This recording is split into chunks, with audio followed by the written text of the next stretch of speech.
성도님들 안녕하십니까? 예, 오랜만에 인사드립니다. 이렇게 항상 이렇게 단위에 서게 되면 긴장이 됩니다. 하나님께서 하나님의 말씀이 많이 선포되기를 원하는 마음이 있습니다. 사무엘상 7장 12절 말씀을 함께 보겠습니다. 사무엘상 7장 12절입니다.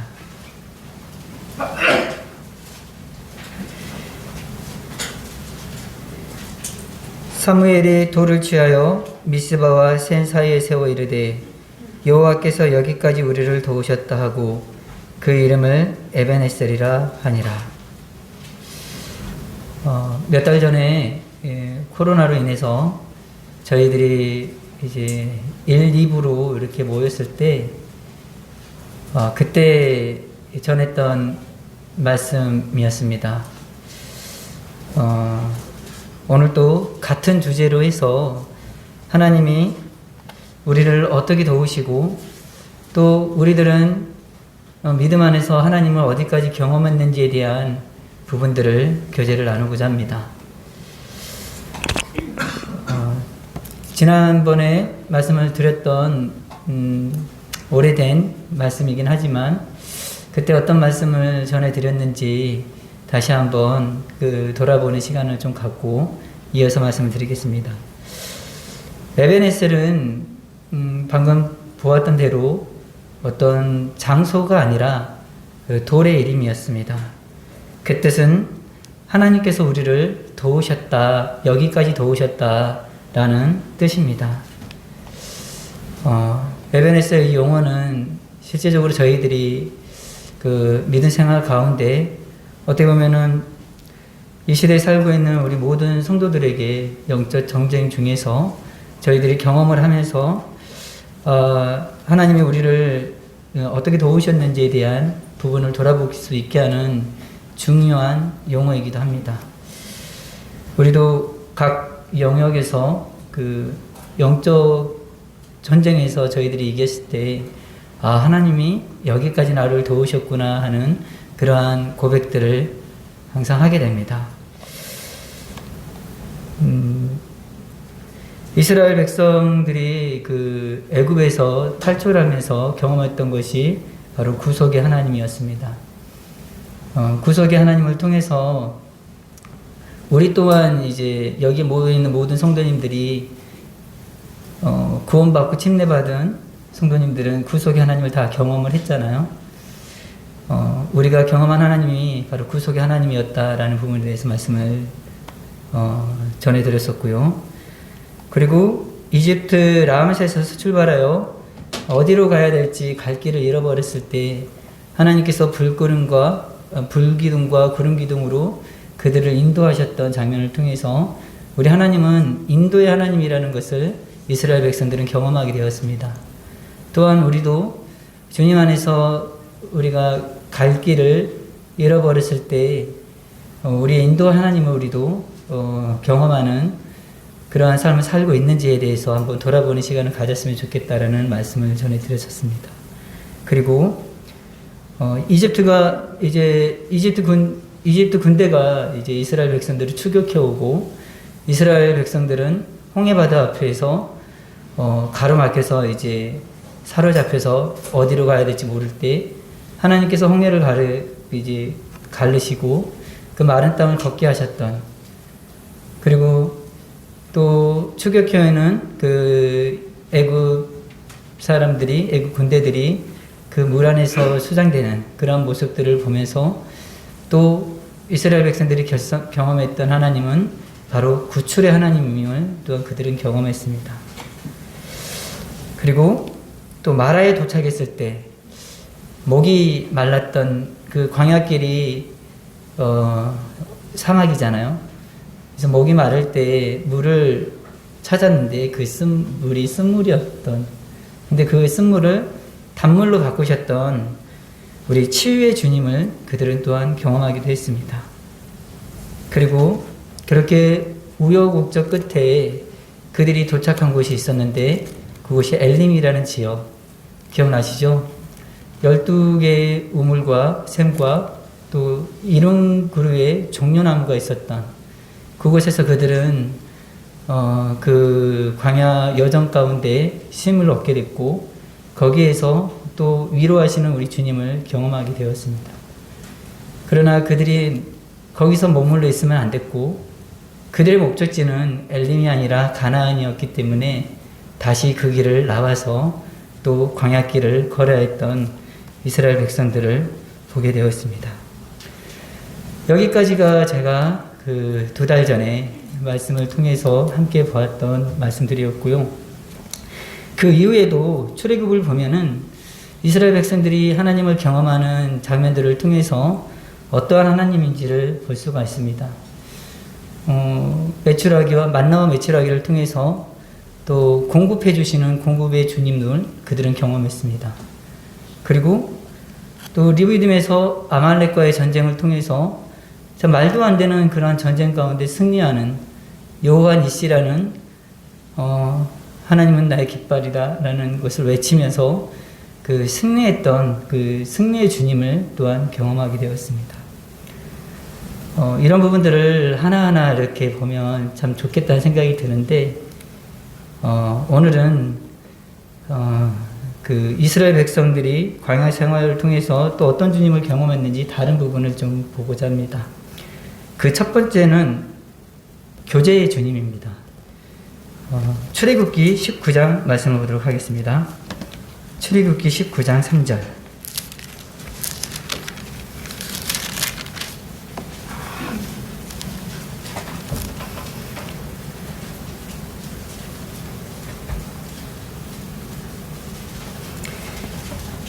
모세가 하나님 앞에 올라가니 여호와께서 산에서 그를 불러 말씀하시되. 다시 한번 보겠습니다. 모세가 하나님 앞에 올라가니 여호와께서 산에서 그를 불러 말씀하시되.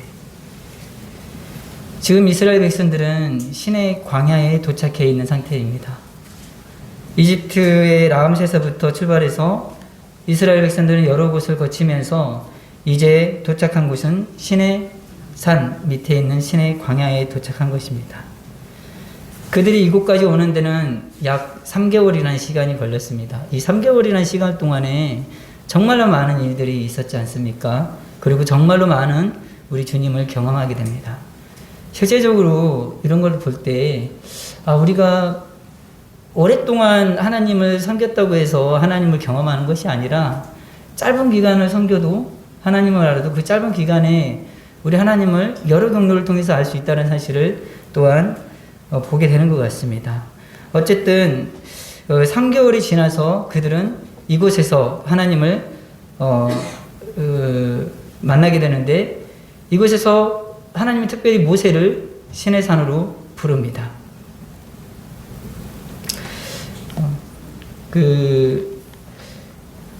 하나님이 모세를 불러서 어떤 일을 하셨을까요?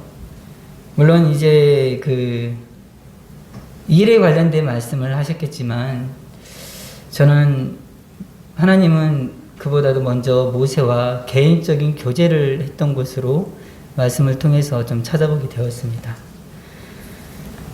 사실 모세는 불과 몇 개월 전에 이미 시내산 호렙산에서 호렙산이 시내산의 어떠한 봉우리라고 이렇게 나와 있더라고요. 그 호렙산에서 이미 하나님을 만난 적이 있었습니다. 다들 기억나시죠? 그때는 이제 모세가 어떤 신분이었는지, 모세가 실제적으로는 한때는 이집트의 왕자의 신분으로 살고 있었는데 졸지의 살인자가 되었고, 그리고 이제 도망자가 되어서 미디안으로 숨어 들어와서 거기서 결혼도 하고 또 양을 치면서 40년이라는 시간을 보냈습니다. 모세의 나이가 80세가 되었을 때 그때 하나님을 떨기나무 가운데에서 만나게 되는 것입니다. 그때 하나님이 당신이 어떤 분이신지를 모세에게 알립니다. 그 사건을 계기로 모세는 이제 새로운 인생을 다시 시작하게 되는데요. 하나님은 모세에게 사명을 주었고 또 모세는 처음에는 마음 가운데 두려움이 있었지만 그 말씀을 따라 순종을 하게 되었습니다. 우리가 너무나 잘 알고 있는 내용이다 보니까 굳이 말씀은 찾지는 않겠습니다. 모세는 이제 하나님으로부터 말씀을 듣고 이집트로 돌아가서 바로와 대면을 하는 장면들이 나오고요. 그리고 이스라엘 백성들을 데리고 이제 출애굽을 하게 됩니다. 그리고 몇 개월이 지난 지금 바로 이 산에 지금 다시 돌아와 있는 것입니다. 처음 만났던 그 산에 3개월이 지나서 다시 돌아와 있는 모세를 보게 됩니다. 하나님께서 모세를 불러가지고 시내산에서 그때 어떤 말씀을 하셨는지 다시 한번 돌아가서 보도록 하겠습니다. 출애굽기 3장 12절입니다.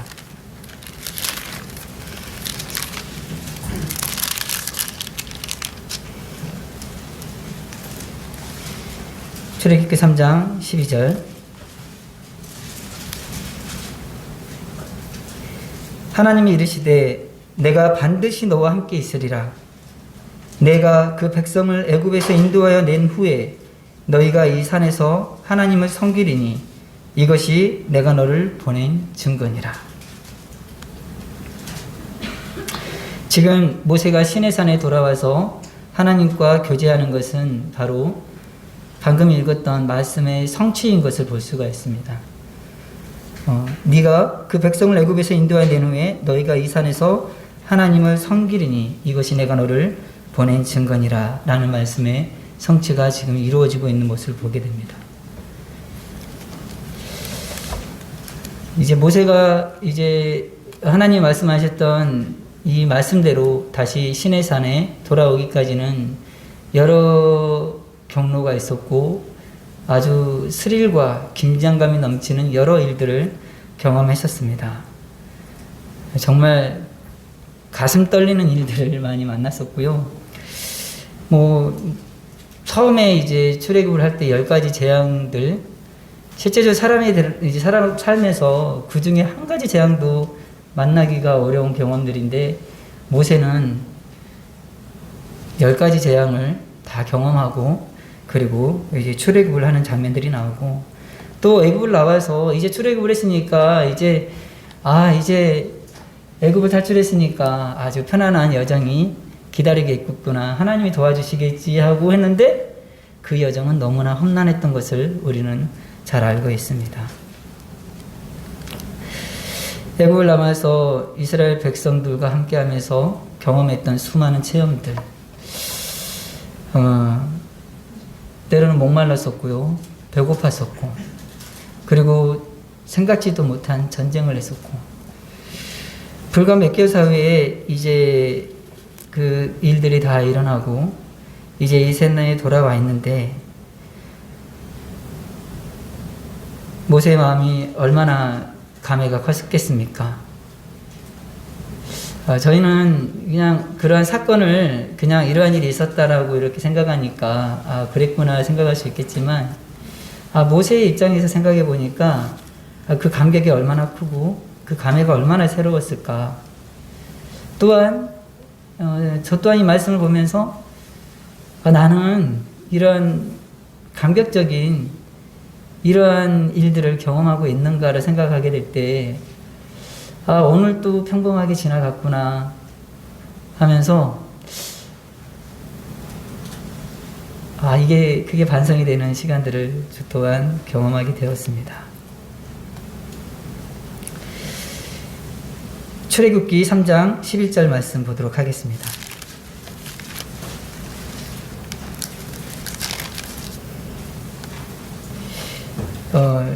이 출애굽기 33장 11절은 이제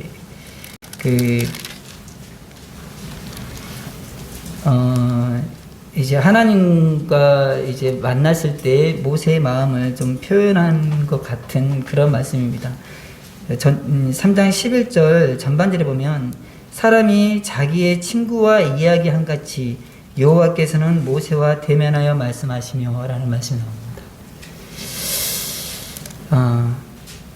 아마도 이 시내산에서도 하나님은 모세에게 이렇게 대하셨을 겁니다.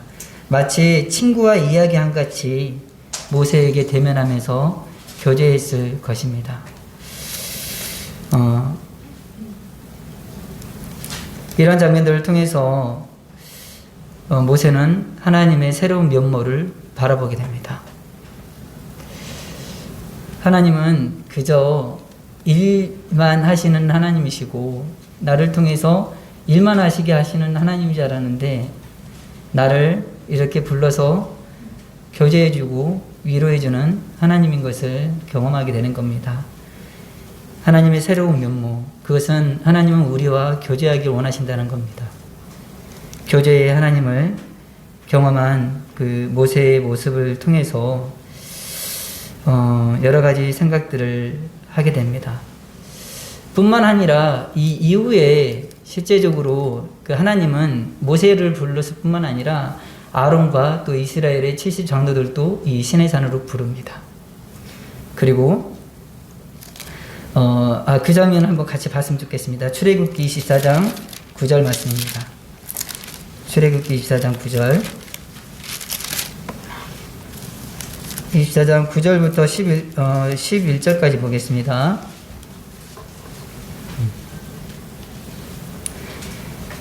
모세와 아론과 나답과 아비후와 이스라엘 장로 70인이 올라가서 이스라엘의 하나님을 보니 그의 발 아래에는 청옥을 편 듯하고 하늘같이 청명하더라. 하나님이 이스라엘 자손들의 존귀한 자들에게 손을 대지 아니하셨고 그들은 하나님을 뵙고 먹고 마셨더라.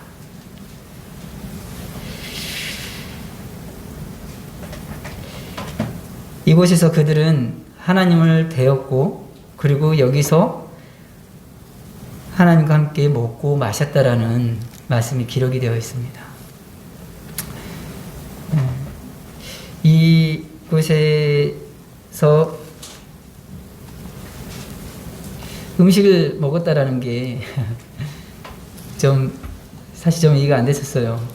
하나님은 음식을 먹을 필요가 없으신데 음식을 그들과 이렇게 분명히 하나님은 영적이신 하나님이실 때 직접 먹지는 않으셨겠지만 온전히 그들을 위해서 준비하신 음식입니다. 이 음식은 누가 준비한 거냐면 바로 하나님이 손수 준비한 음식이었던 것을 보게 됩니다.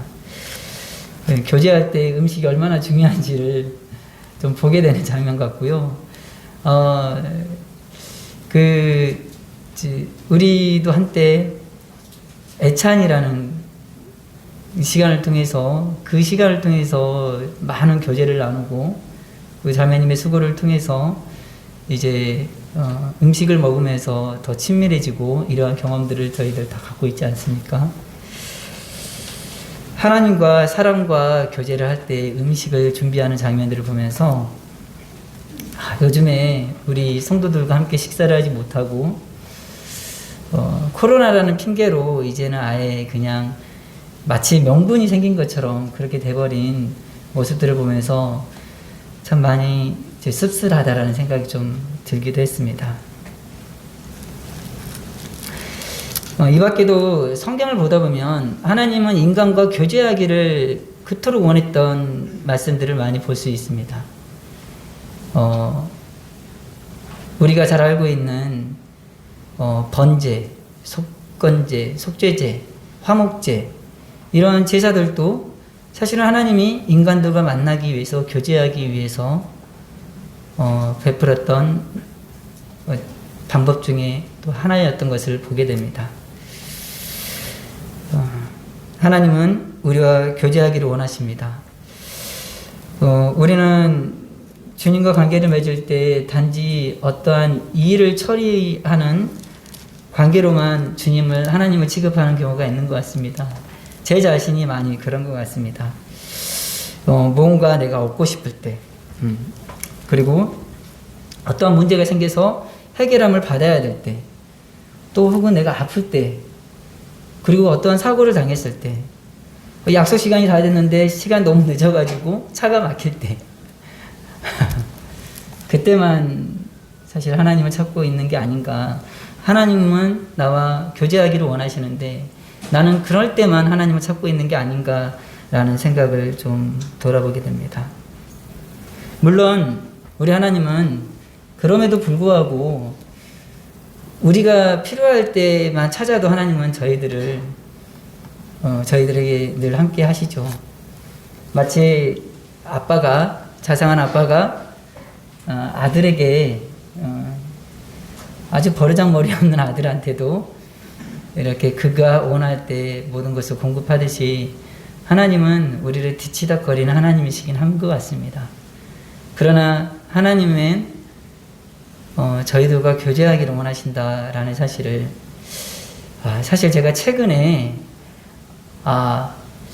이제 그런 것들을 경험하고 있어요.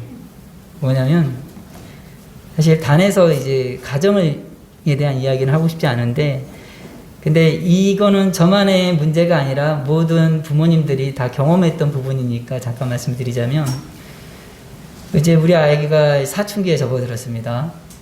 근데 이 사춘기에 접어들기 전에 우리 아이는 저와 너무나 친했었어요.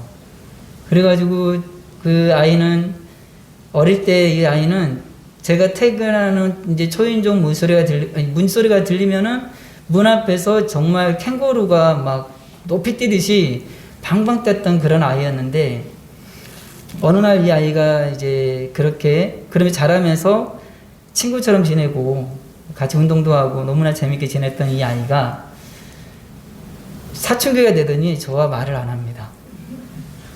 근데 이 아이가 말을 안 하니까 나는 이 아이가 조금이라도 이야기를 해주기를 바라는 마음에 항상 이렇게 기웃거리는데, 이 아이가 말만 해주면 너무 기쁜 거예요.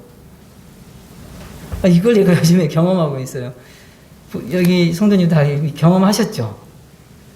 우리 아이가 살짝만 움직여도 내가 이 아이를 뭘 도와줘야 되지? 어떻게 해야지 이 아이와 대화를 할 수 있지? 그러면서 제가 이 아이를 눈치를 보면서 이 아이와 교제를 하고 싶은 마음이 너무나 큰 거예요. 하나님이 나와 그런 게 아닌가라는 생각을 제가 요즘에 그 말씀을 통해서 조금 생각하게 되었습니다.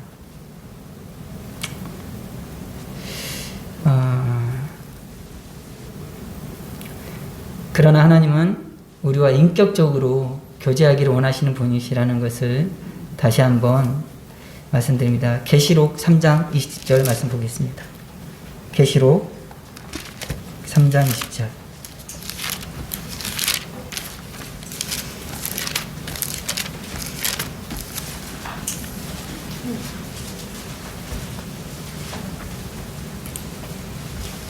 벌지어다 내가 문 밖에서 서서 두드리노니 누구든지 내 음성을 듣고 문을 열면 내가 그에게로 들어가 그와 더불어 먹고 그는 나와 더불어 먹으리라. 이 말씀을 이번에 다시 한번 바라보는데 하나님의 입장에서 보게 되더라고요. 하나님이 밖에서 문을 계속 두드리고 있는 거죠. 내 음성을 듣고 문을 열어라. 내가 너에게로 들어가겠다. 내가 너와 더불어 먹고 내가 너는 나와 더불어 먹으리라.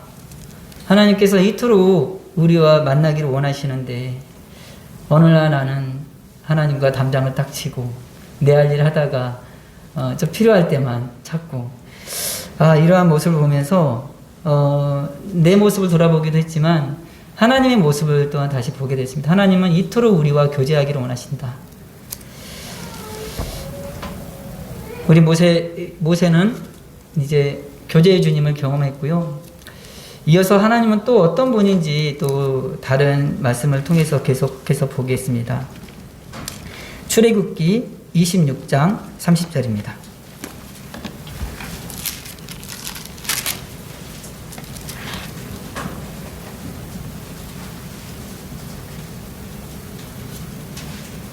출애굽기 26장 30절. 너는 산에서 보인 양식대로 성막을 세울지니라.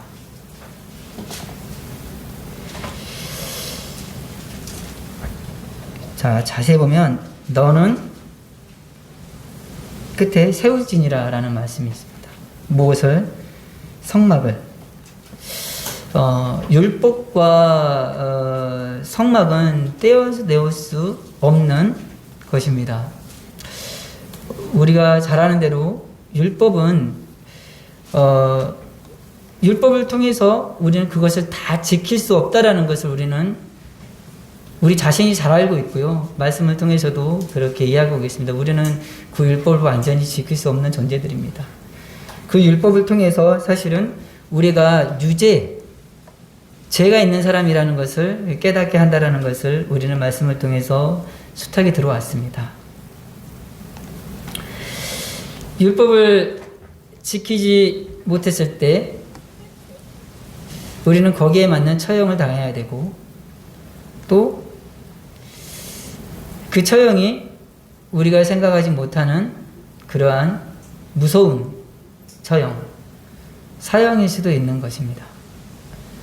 네, 그것을 구제하기 위한 정책으로 성막을 하나님은 만드십니다. 성막이 없으면 이스라엘 백성들은 죄를 용서받을 수가 없는 그런 존재들입니다. 여기서 잠깐 성막을 우리가 보게 되면 성막은 이동식이었습니다.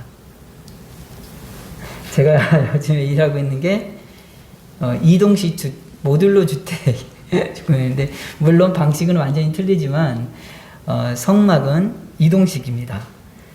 뜰이 있고요.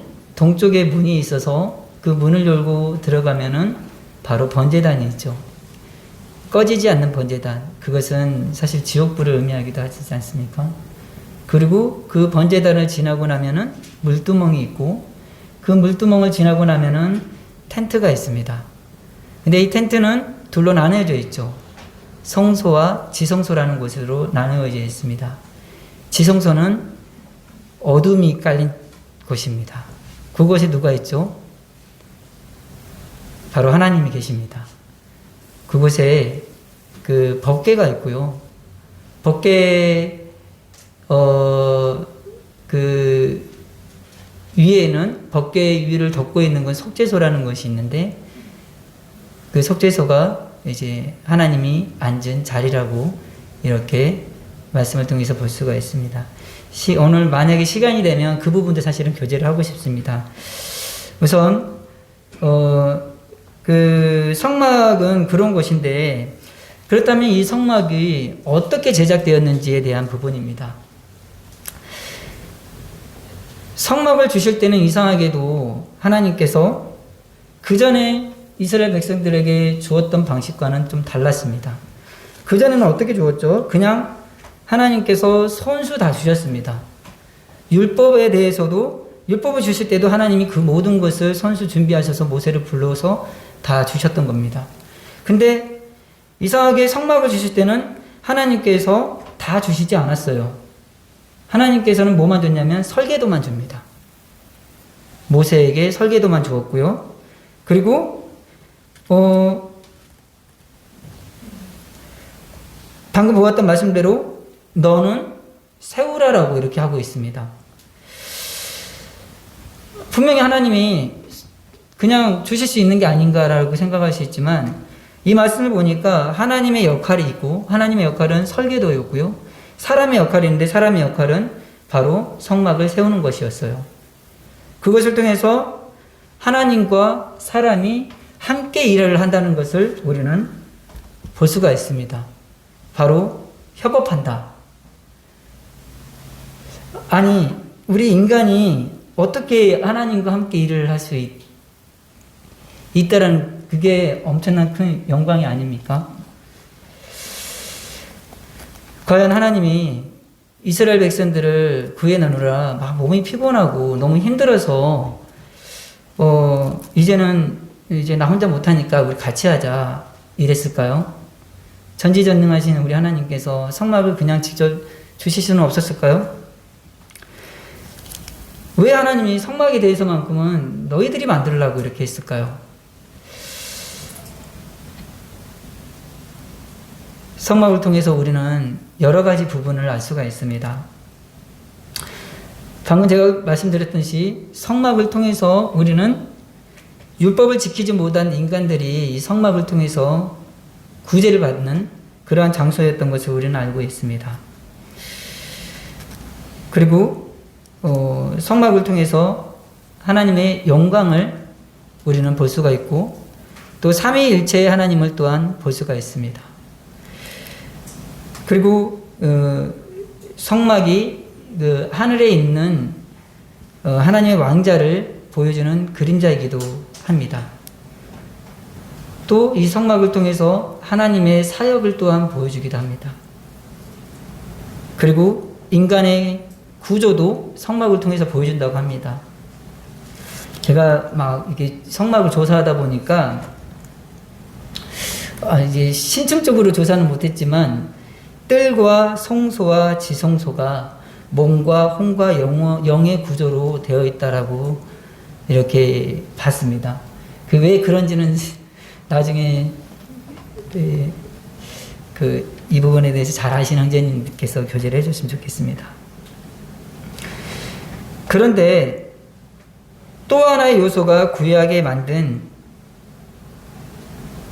이 성막이, 이 구약시대에 만든 이 성막이 정말 중요한 것을 우리에게 보여줍니다. 바로 이것은 신약시대의 교회를 보여주고 있는 겁니다.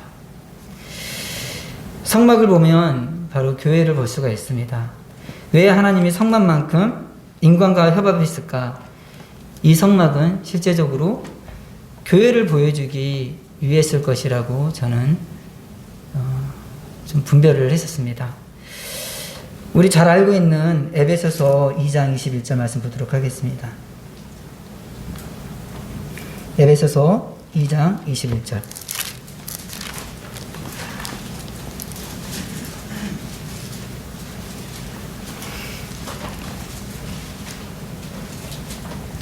그의 안에서 건물마다 서로 연결하여 주 안에서 성전이 되어가고 너희도 성령 안에서 하나님이 거하실 초소가 되기 위하여 그리스도 예수 안에서 함께 지어져 가느니라. 성막의 구조와 너무나 동일한 말씀을 해주고 있습니다. 성령 안에서 하나님이 거하실 초소가 되기 위해서 이 성막 지성소에는 하나님이 거하신다고 했습니다. 그리고 그리스도 예수 안에서 우리가 함께 지어져 간다라고 말씀했습니다. 그리스도는 하나님이시죠. 아들 하나님으로 나타나신 분이십니다. 삼위일체의 하나님이심을 우리는 말씀을 통해서 잘 알고 있습니다. 베드로전서 2장 5절 말씀도 보겠습니다.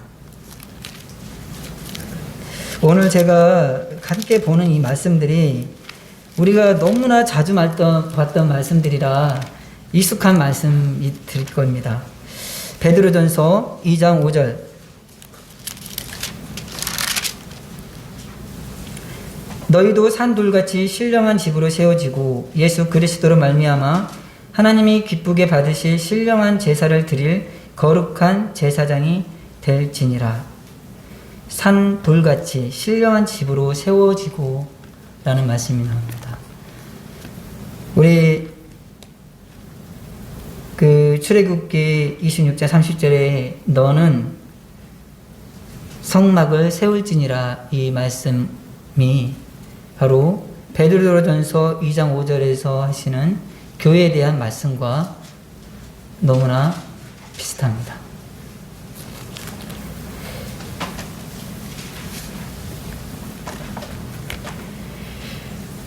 교회는 함께 이루어가는 것입니다. 어떤 한 사람이 독단적으로 이 교회를 이루어갈 수 없습니다. 그 가르침을 우리는 교회를 통해서 너무 많이 배우고 있지 않습니까?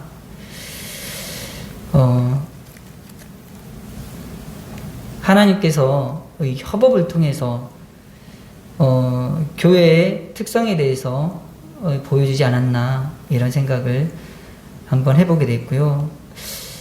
하나님은 우리가 주님과 함께 이 교회를 이루기를 원하고 계십니다. 구원받는 것 굉장히 중요합니다. 그런데 그것밖에 모르면 안 되죠. 하나님의 계획에 굉장히 중요한 부분은 이제 구원받은 성도들이 모여서 이루는 영적 건축물입니다. 그러니까 하나님 계획하시는 것은 구원받은 성도들이 모여서 함께 이루어가는 이 교회에 대해서 하나님은 계획을 갖고 계시고 그 계획을 말씀을 통해서 여러 경로를 통해서 저희들에게 보여주셨습니다. 그것을 우리는 이렇게 얘기하죠. 하나님의 집, 그리고 하나님의 농사, 하나님의 양무리, 그리고 예수님의 몸. 집, 농사, 양무리, 그리고 예수님의 몸. 자세히 보면 모두 집단적인 뜻을 갖고 있다는 것을 좀 볼 수가 있습니다. 저도 전에는 그런 생각을 많이 했습니다. 구원을 받았기 때문에 언제든지 내가 어디를 가든지 하나님은 나와 함께 하시기 때문에 때로는 성도들이 함께 모이는 것에 그토록 먹에 매여 있지는 않았던 것 같습니다. 내가 어디를 가든 하나님이 나와 함께 계시고 구원받은 나는 하나님의 지체인데 내가 어디를 가든 하나님이 함께 계시니까 괜찮아. 내가 비록 교회에서 떨어져 있을지라도 괜찮아. 이런 생각을 어리석게도 어린 나이에 많이 했었습니다. 특히 중국에 있을 때 그런 생각을 많이 했던 것 같습니다. 어차피 떨어져 있는 거 하면서. 그런데 말씀을 보니까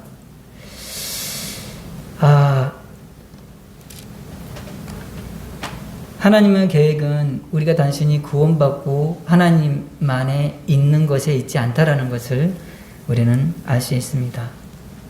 성도가 모여서 함께 뼈대를 이루고 그리고 함께 세워져 가야 된다고 말씀하고 있습니다. 오해하시면 안 됩니다. 물론 우리의 모임은 완전하지 않습니다.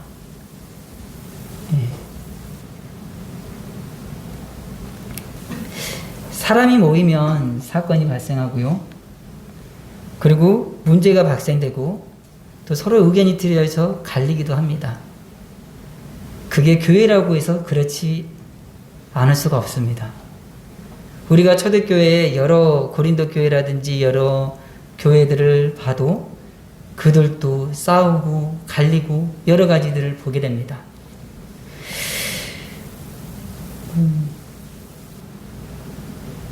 사실 그게 정상인 거예요. 그러니까 교회 모이면 모두가 온전한 것이 정상인 것이 아니라 그러한 문제점들이 일어나는 것이 정상이다라는 사실을 우리가 그냥 놓쳐서는 안 되는 것 같습니다. 하지만 그 안에서 우리는 많은 것을 배웁니다. 하나님이 우리를 통해서 보여주셨던 그 인내를 배우고요. 그리고 나보다 남을 낮게 여기는 방법도 배웁니다. 그리고 주님을 섬기는 것을 또 배우게 되고요.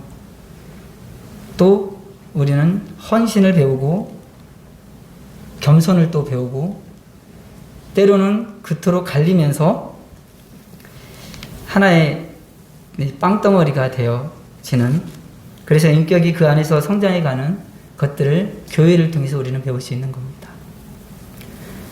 그것은 절대 혼자서 할 수 없습니다. 혼자서 나는 주님 안에서 경건의 시간도 잘 갖고 아주 이 정도 충분히 하면은 절대 이러한 경험들을 할 수가 없는 겁니다. 때로는 우리는 성도의 교제를 통해서 상처를 받기도 합니다. 말씀을 들었는데 듣고 나면 말씀을 통해서 병이 낫는 것이 아니라 상처를 푹 찔러버립니다. 그래가지고 아픈 상처가 골마 터져가지고 너무 힘들어가지고 집에서 계속 끙끙 앓을 때도 있습니다. 맞습니다. 모이면 그럴 수 있습니다. 하지만 하나님은 그것을 알면서도 저희들을 모이게 하십니다. 그것은 우리의 성장을 위해서 반드시 필요한 부분이기도 합니다. 이스라엘 백성들이 성막을 짓기 시작합니다. 하나님의 설계도로 성막을 지으며 그 그들은 분명히 기뻐했을 겁니다. 내가 하나님의 일을 내가 함께 할 수 있다니, 내가 하나님과 협업할 수 있다니, 그 마음 가운데 얼마나 기쁨이 컸겠습니까?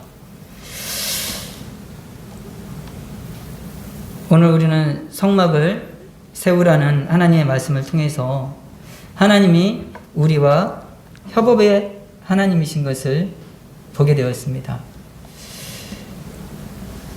구원의 하나님, 또 인도의 하나님, 그리고 구출의 하나님, 치유의 하나님, 위로의 하나님, 공급의 하나님, 승리의 하나님, 교제의 하나님, 그리고 협업의 하나님.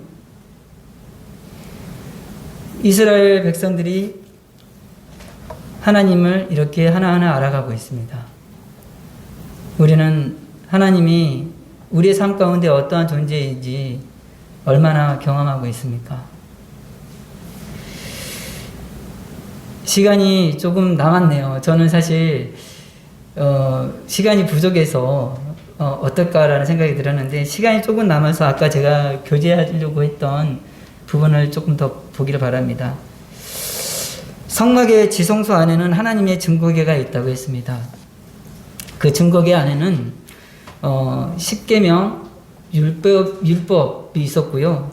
그리고 그 율법을 덮고 있는 뚜껑이 있었는데, 그 뚜껑을 바로 속죄소라고 합니다. 그 킹제임스 버전에는 이 속죄소를 뭐라고 하냐면 긍휼의 자리라고 번역이 되어 있습니다. 그러니까 이제 그 법궤를 볼 때 이렇게 보이는 거죠. 법궤가 있고 그 법궤 안에는 뭐가 있다고 했죠? 율법이 있다고 그랬잖아요. 뭐 또 다른 것들도 있었죠. 그리고 그걸 덮고 있는 게 속죄소인데, 사람의 입장에서 볼 때 우리는 율법과 하나님의 은혜를 같이 봅니다. 그렇지 않습니까? 저희들의 눈으로 볼 때는 우리는 율법과 그 은혜를 같이 봅니다.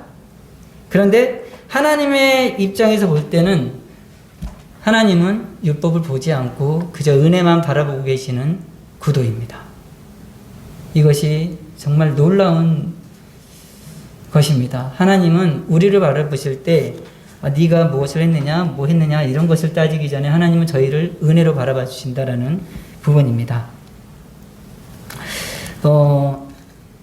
이 속죄소는 말씀을 찾아보면은 하나님이 앉으신 자리라고 말하고 있습니다. 그리고 하나님은 늘 거기서 우리와 만나기를 원했습니다. 출애굽기 25장 22절, 이 말씀들을 좀 찾아보길 바랍니다. 출애굽기 25장 22절.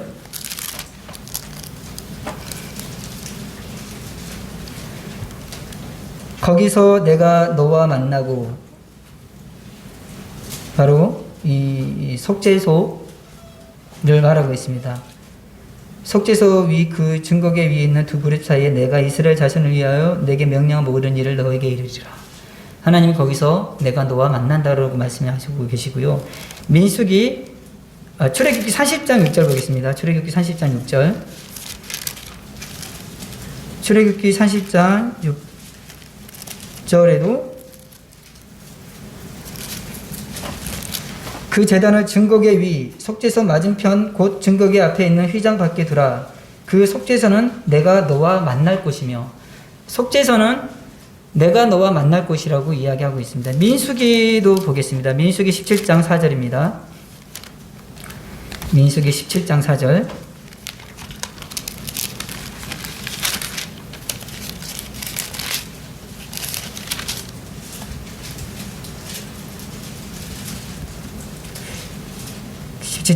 그 지팡이를 회막 안에서 내가 너희와 만나는 곳인 증거궤 앞에 두라. 그러니까 하나님이 우리와 만나는 곳이 어디냐면 바로 속죄소입니다. 그 증거궤 앞에 있는 속죄소입니다.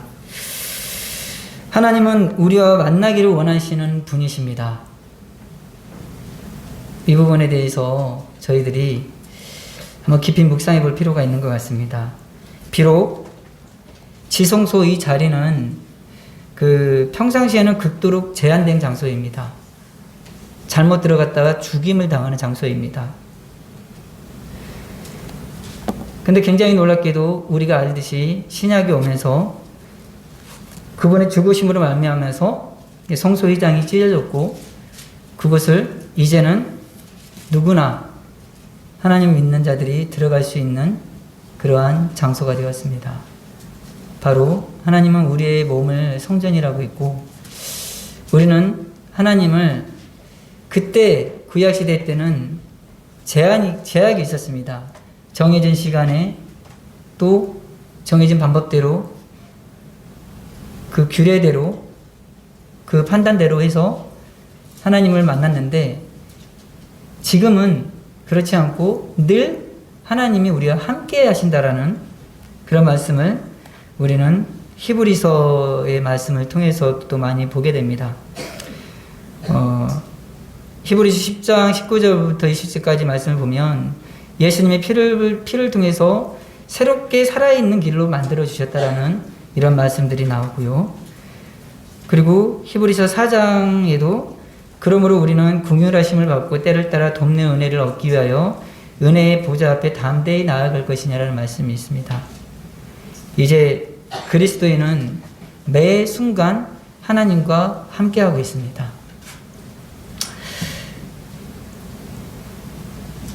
이 성막은, 이 주성소는 만남의 장소였습니다. 하나님을 만나는 장소. 근데 만난다라는 건 무슨 의미를 하죠? 예를 들어서 저와 제 자매는 항상 집에서 같이 사는 사람이잖아요. 그러면은 오늘 여보 만났네 이렇게 인사하나요? 항상 함께하기 때문에 만났다는 표현은 안 합니다. 그렇죠? 근데 그 구약시대 때는 하나님을 만나는 장소가 됐습니다. 우리가 너무나 잘 알듯이 우리는 사실 하나님을 만날 수 없는 존재들이었죠. 하지만 하나님은 우리를 그토록 만나기를 원했습니다. 자칫 하나님을 제 가운데 만나게 되면 우리는 그대로 죽습니다. 근데 하나님은 성막을 통해서 또 여러 경로를 통해서 또 몇몇 사람들에게 나타나셨습니다. 그리고 내가 너와 교제하기를 원한다. 내가 너와 만나기를 원한다라는 그러한 말씀들을 성경을 통해서 많이 보여주셨습니다. 그리고 그 말씀을 온전하게 이루시기 위해서 우리 주님을 이 땅에 보내셨고 우리 주님이 그 성막의 휘장이 되셨고 몸이 찢겨지면서 이제는 우리가 그 어두운 지성소, 원래 하나님은 흑암에 계시는 하나님이라고 성경에 기록되어 있습니다. 어두운 가운데 계시는 하나님. 근데 예수님께서 그 흑암 가운데 이렇게 처져 있던 이 휘장을 찢으시고 몸으로 찢기시고 이제는 우리가 하나님 안에 이제 새롭게 산 인생으로 늘 함께 할 수 있는 그런 존재가 됐다라는 것은 실로 놀라운 일인 것 같습니다. 그리스도인은 매 순간 하나님과 함께 있다는 사실 잊지 않으시길 바라겠습니다. 이상으로 말씀 마치겠습니다.